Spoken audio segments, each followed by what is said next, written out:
It's complicated. We're basically roommates. That was how I found out my boyfriend of 3 years described me to another woman. You're listening to Tales, and this is one of those stories where the lie gets uglier the moment it gets cornered.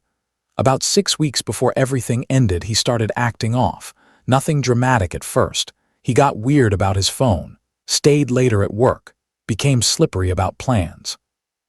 And every time I asked a simple question, he acted like I was accusing him of a crime. So I did what people do when they already know something is wrong but need proof badly enough to stop doubting themselves. I asked my best friend for help. She's gorgeous, single, and had zero interest in him.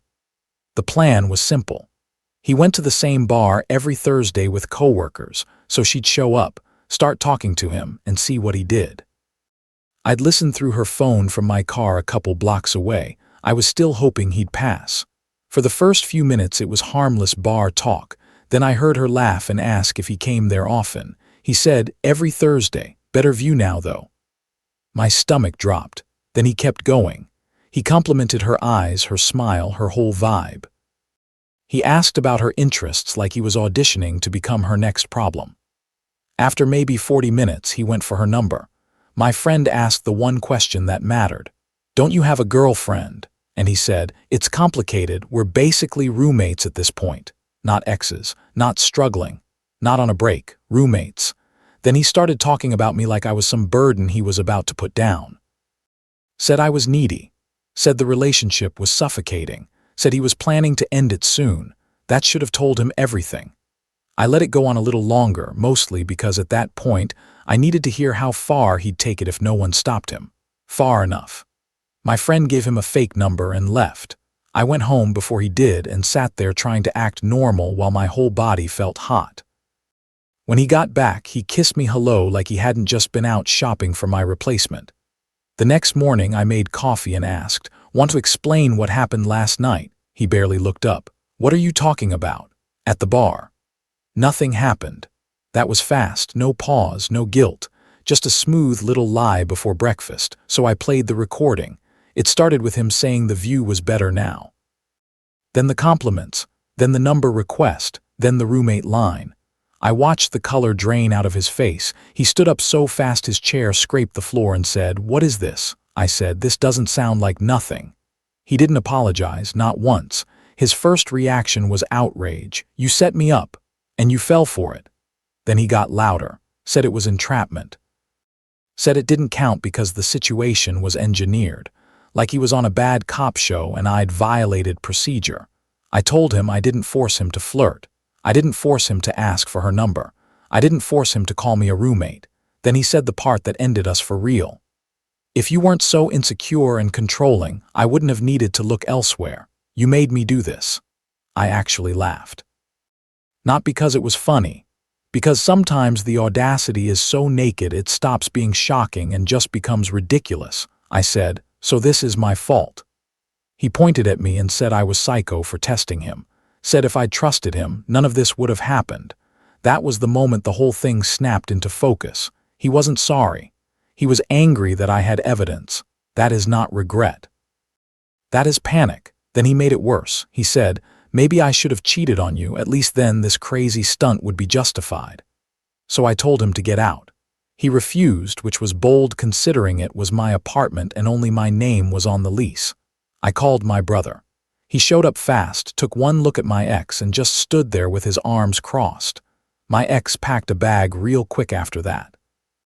On his way out, he told me no one would ever want someone as paranoid and manipulative as me. I changed the locks that afternoon. That should have been the end of it. It wasn't.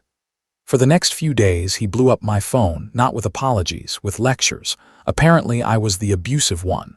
Apparently, I had trust issues. Apparently, he still loved me despite everything I'd done to him. His mother joined in too. I answered one of her calls by mistake, and she actually told me I needed to apologize to her son and take him back because he'd made a tiny mistake. A tiny mistake. Like he'd spilled coffee, not tried to pick up another woman while trashing me to her. Then his friends started messaging me. Long speeches about how loyalty tests are toxic, how I violated his trust, how I was going to damage his future relationships. That part almost impressed me. The way they all managed to skip over the cheating part and land on poor innocent man was betrayed by consequences. I blocked them. Then my streaming passwords got changed, all the accounts I paid for and shared with him.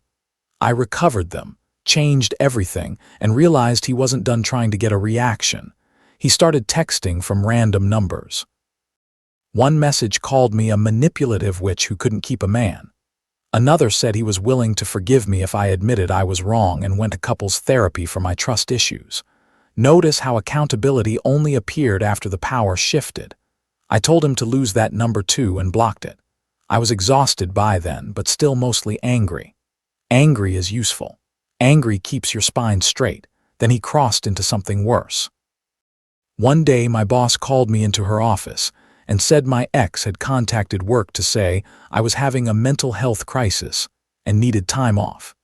He tried to mess with my job because I wouldn't answer him. Thankfully, my boss was smart enough to see it for what it was. I told her everything. She told me to document all of it in case I needed a restraining order. That same day, my neighbor texted me a photo of a car parked outside my building for hours. It was him. I filed a police report. It didn't do much. He hadn't threatened me directly, and apparently sitting outside someone's apartment like a creep still leaves room for paperwork. Then he made a burner Instagram account and posted this dramatic little victim story about being manipulated into a situation designed to make him look bad.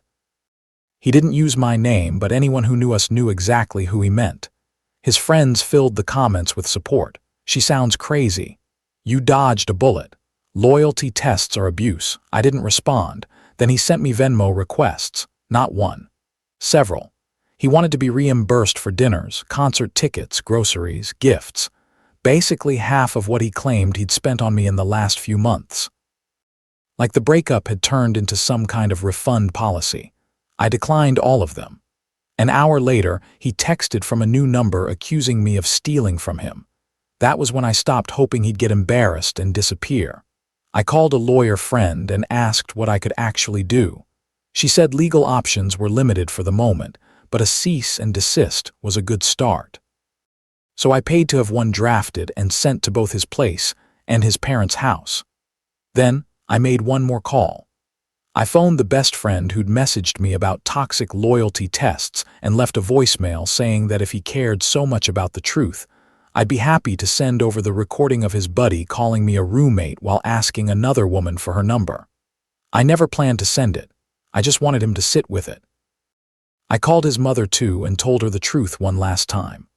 Her son tried to cheat on me, has been harassing me ever since, and if he contacts me again, I'll pursue legal action. She started yelling. I hung up. After that, my best friend and I went through every mutual connection who had something stupid to say and blocked them. Clean break, no spectators, no debate club. For a few days, it worked. My phone went quiet. The apartment got peaceful again. I started sleeping better.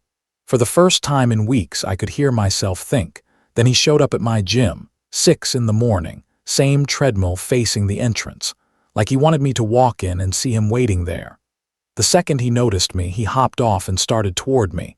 I went straight to the front desk and told the employee I was being harassed. My ex said, "We need to talk.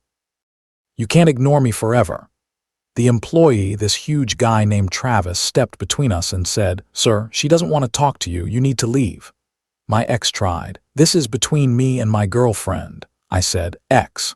Then I added, "And I have a cease and desist against you."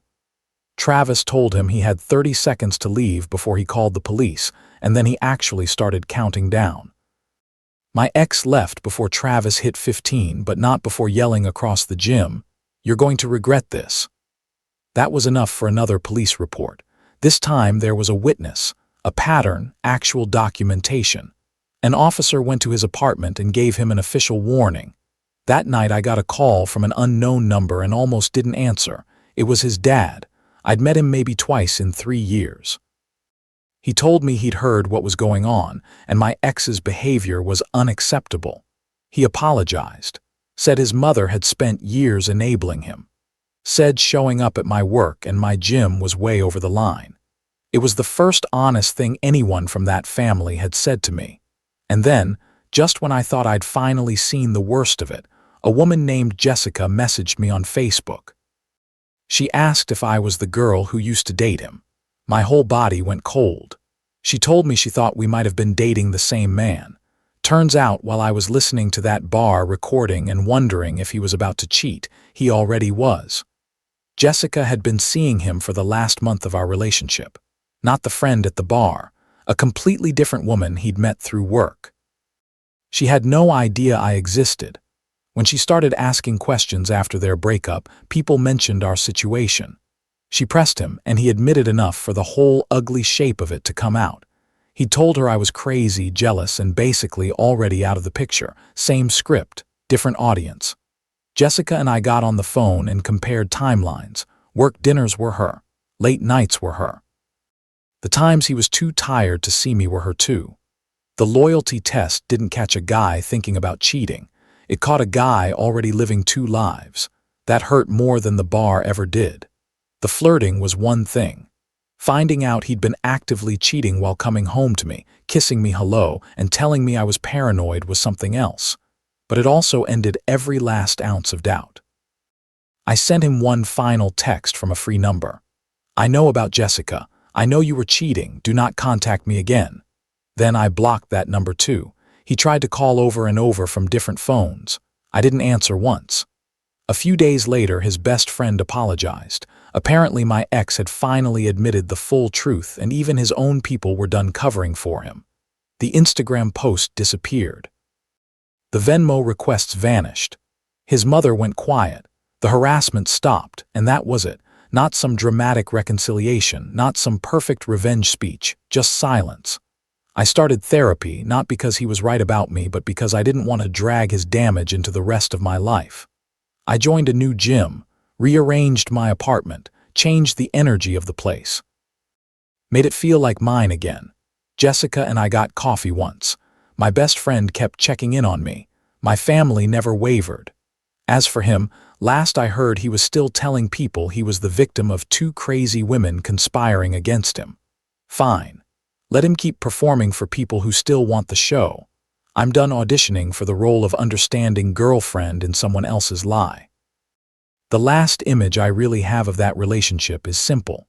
A blocked number, a quiet apartment, and a man outside the life he thought he could still walk back into. Sometimes trusting your gut looks messy. Sometimes proof arrives ugly. And sometimes the person screaming most loudly about betrayal is just furious they got caught first. A few things feel clear after all this. If someone lies that easily under pressure, the pressure is not the problem.